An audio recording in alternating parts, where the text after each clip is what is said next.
Во моментов имаме една состојба на непрефатливост.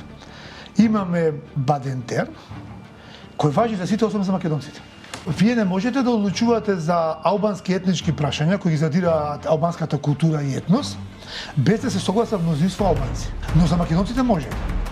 Може Бујар Османи да си дозволи да напише формулација за македонски јазик, без да не праша мнозинството македонци етнички, и за нашиот мајчин јазик да испрати формулација во Европска унија, со која апсолутно не се согласуваме, која е апсолутна навреда за нас етничките македонци. Со граѓанскиот устав ние нудиме надградба на Бадентеровото мнозинство.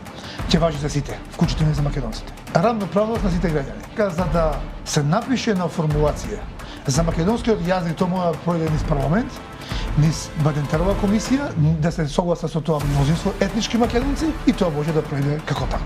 Без тоа не може. Не сметаме дека треба да продолжиме да се развива државата со етнички тргна. Не сметаме дека треба да има бугари во устав. Треба да се биде државата на македонските граѓани и се затвара прашањето.